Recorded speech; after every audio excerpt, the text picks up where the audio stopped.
Please welcome the former mayor of New York City, the Honorable Rudy Giuliani.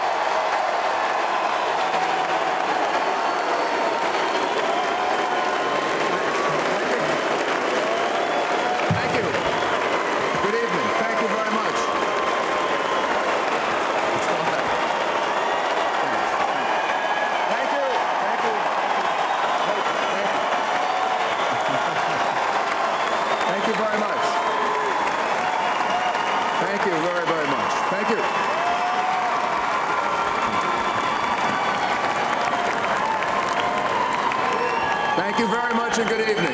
Thank you.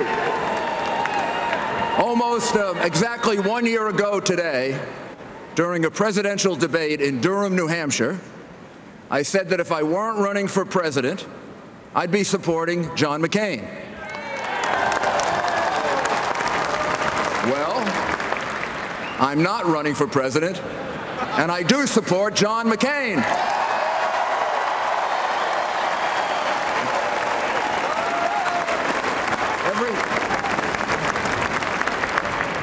Every 4 years, we're told that this presidential election is the most important in our lifetime.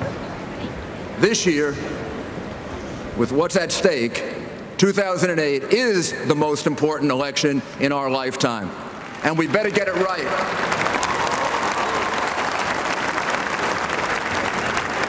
This already has been the longest presidential campaign in history, and sometimes, to me, it felt even longer.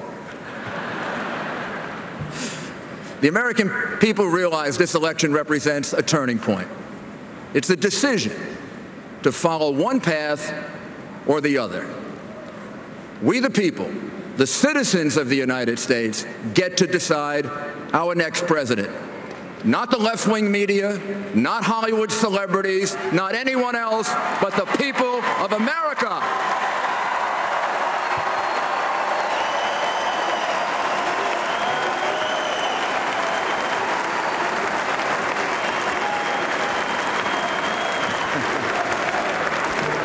That's right, USA.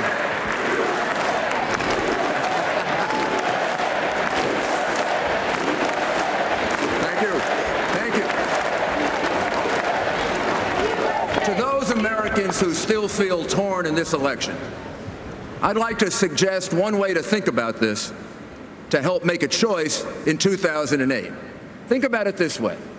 You're hiring someone to do a job, an important job, a job that relates to the safety of yourself and your family. Imagine that you have two job applications in your hand with the name and the party affiliations blocked out. They're both good and patriotic men with very different life experiences that have led them to this moment of shared history. You've got to make this decision, and you've got to make it right. And you have to decide, who am I going to hire? On the one hand, you've got a man who's dedicated his life to the service of the United States.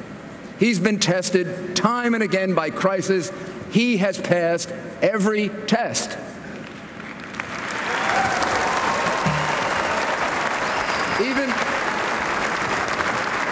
Even his adversaries acknowledge. Democrats, Republicans, everyone acknowledges that John McCain is a true American hero.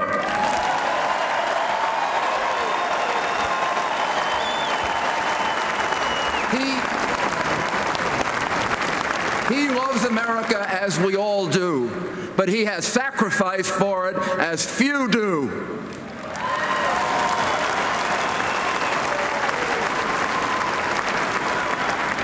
As a young man, he joined the military, and being a Top Gun kind of guy, he became a fighter pilot.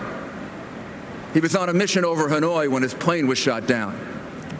He was tortured in a POW camp, but he refused his captor's offer of early release because this is a man who believes in serving a cause greater than self-interest, and that cause is the United States of America.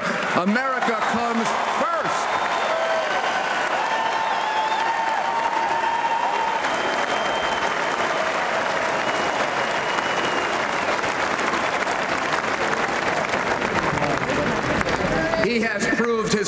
movement with his blood. He came home a national hero. He had earned a life of peace and quiet. But he was called to public service again, running for Congress and then the United States Senate as a proud foot soldier in the Reagan Revolution.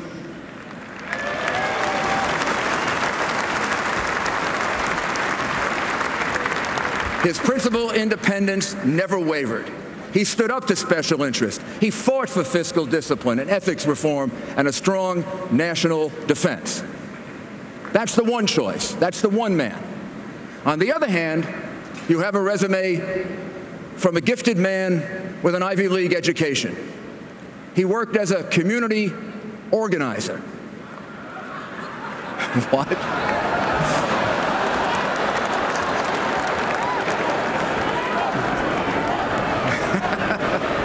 He worked. I said,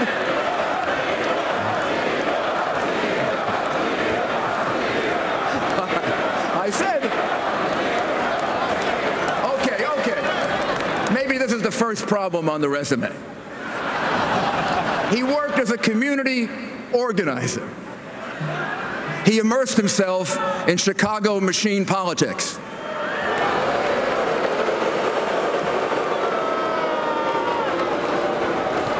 Then he ran for the state legislature, and he got elected. And nearly 130 times, he couldn't make a decision. He couldn't figure out whether to vote yes or no. It was too tough.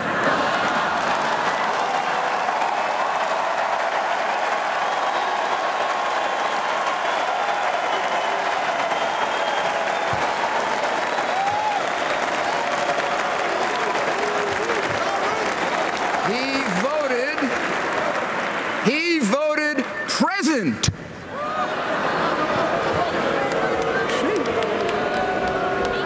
I didn't know about this vote present when I was mayor of New York City.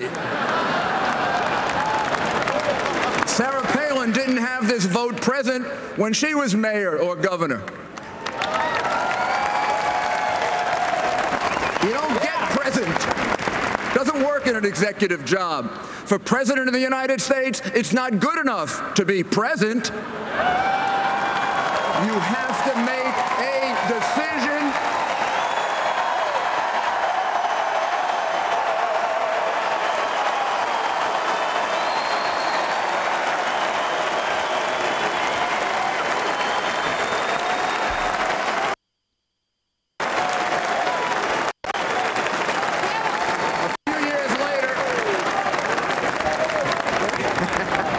A few years later, he ran for the U.S. Senate. He spent most of his time as a celebrity senator. No leadership, no legislation to really speak of. His rise is remarkable in its own right. It's the kind of thing that can happen only in America.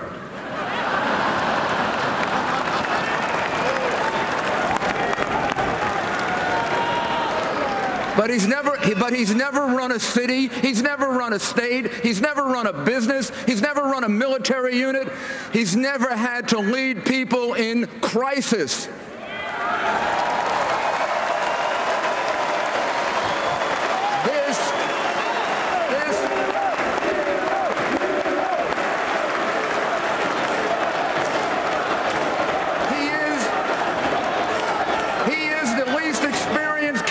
For President of the United States in at least the last 100 years.